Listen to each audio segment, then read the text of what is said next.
you're giving up it's going to be more than 30 points now in a quarter. And Coach Ryan Gregorio, ideally, he would want to limit his opposing team to 20 points a quarter kung pwede lamang, because they're giving up an average of only 81 a game. Ito nakaka-30 ng Alaska. So this is a very, very bad sign here for BMEG. This is such a mortal sin for the defensive team. Exactly. And the fact that they're giving up so many free throws.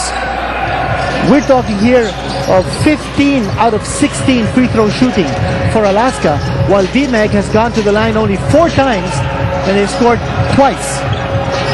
Right now, it's a 16-point lead para sa Alaska. And that's another turnover against the Llmados. Roger Yap really struggling in this ball game. I think there must be a conscious effort for the import to get the ball. I don't see that here with BMEG. They've called the offensive foul against Brandon Cablay. Really forced the issue that time. Well, for Brandon Cablay, this is his first game after sitting out 6.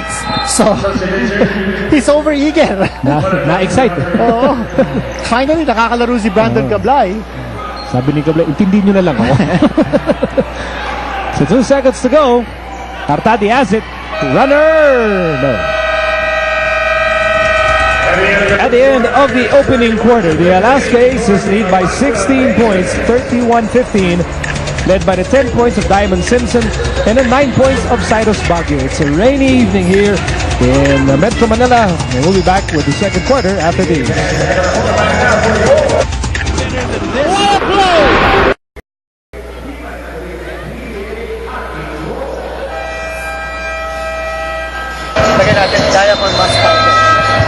Get a chance to watch our favorite PBA players live. Just text Solar Space PBA space the mystery keyword and send to 2600 for a chance to win tickets. Sasabihin na namin ang mystery keyword. It is glory.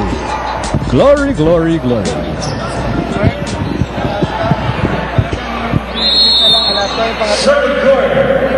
So, ibis po na kulitin nyo si Dadin for free tickets. Mag-text na lang kayo. You will get just as many tickets.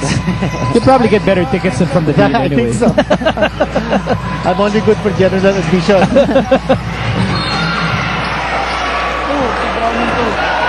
Pag binigyan pala kay Dadin ng ticket, tignan nyo yung pecha. Tignan nyo mabuti. Baka last season. Now we started the second quarter with Alaska enjoying a 16-point lead, their biggest lead of the ball game. And James Yap with a lot of work to do to try and bring the Llmados back in business. The bad news here is Mike Pingris, the designated import stopper ng BMEG, already with 3 personal fouls. So he's impotent as far as the rest of the first half is concerned. Now James Yap needs to be able to pick up his scoring. Kasi doon sila nagkukulang eh. Ang firepower ng BMEG was non-existent, hardly, in the first period. That second free throw is brought to you by BMEG Derby Ace Premium Formula. Dito ka na sa Llmados. Backward pressure here by the Llmados. And the Aces cross the half-court line. Here's De La Cruz. It's De La Cruz and Cablay in the backcourt. Now here's Eman. Eman against Aliado. De La Cruz, 15-footer. Loose ball foul will go against Reyna Lugnatan. And BMEG doing a good job defensively that time. The full court pressure made it a little difficult for Alaska to cross the timeline. And when they did cross the timeline, they ran out of time. They didn't have the luxury of a shot clock to work with. Less than a minute having gone by here in the second quarter. Here's Cliff Brown. Had a very quiet first period para sa BMEG Derby Ace. Peter Jun Simon, well, the coaches are hoping he'll be the offensive spark here. Step back won't work. Brown is blocked from behind, but a whistle is blown. Call made by referee Jimmy Mariano. And that's what Brown has to do. He has to be more assertive underneath the boards for offensive rebounds. And he's going to try to get his points out from the free throw line.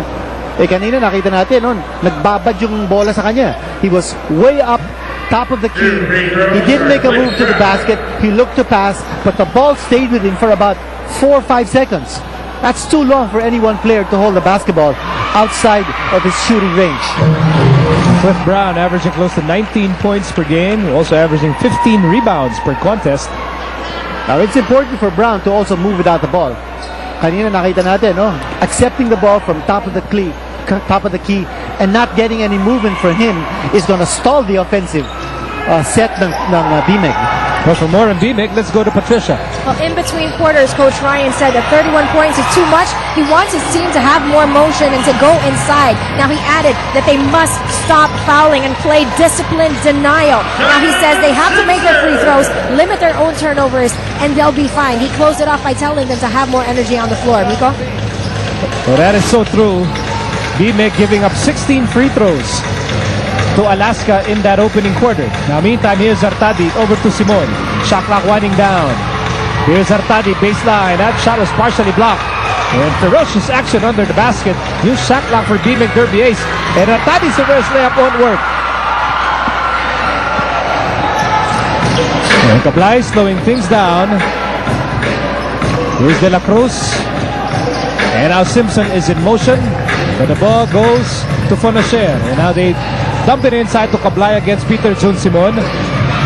Fonacher for 3. And they'll catch Simon pushing off. Now you see Brown now playing defense against Simpson. So no choice now for Coach Ryan Gregorio with Prinier sitting down. He needs a tough defender against Simpson, who's gone berserker with 12 points. Not too many options left here for Coach Ryan Gregorio in terms of putting a man, a solid defender against Diamond Simpson, who has sparkled here for 12 points. Make that 14 points. Right now, he's the man on fire. Kumikinang ang diamante ng Alaska. Oo. Hindi na Diamond in the rough yan. Oo, hindi. And talking about Diamond, one of our factors in our Dean's List, Diamond must sparkle. Right now, he's got 14 points. And Brown only 3 points, all of them on free throws. Here's Simon. And Baguio has the ball. Cyrus Baguio bothered by Simon. Simon with a steal. And he'll attack. And he will miss. Brown with a miss. Simon is all over the place. And that's what BMEG needs. A lot of hustle and a lot of energy from their players. Holding foul against Baguio. Only the first personal laban kay Cyrus Baguio. And here's a Yakult slam dunk featuring Diamond Simpson, going all the way uncontested, unmolested, and undeniably a Yakult slam dunk. As we swing back to live action, and here's James Yap, short. The ball ends up with Simpson. To Baguio, on the move! Oh, they called the offensive foul. Cyrus Baguio.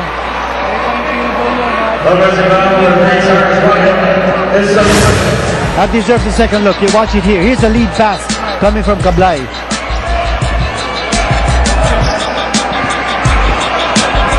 I don't know about that call, because I don't think the defender had established his position against Cyrus Baguio. Baguio was on the move when he got that ball, and so was the defender in trying to stop that incursion. So I don't know about that call.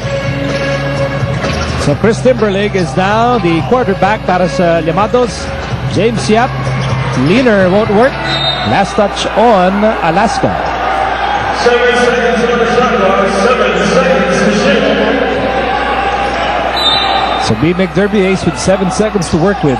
At kailangan nila maghabol dito sa second quarter. They go to Brown. Brown scores. Got the ball in good scoring position. He was inside the painted area, and then just made use of his size and that high arching shot to make it. That ball goes straight into the hands of our panel director, Ai de Guzman, who had butterfingers because she could not catch the ball. By the way, we understand that the PBA has an out-of-town game tomorrow in Ormoc. Yes, sa Ormoc tayo bukas, ano? But ang ating ginagalang at ang matalik ang ating kaibigan na si Willie Marshall is not going to be able to go out of town. We understand he's a little bit under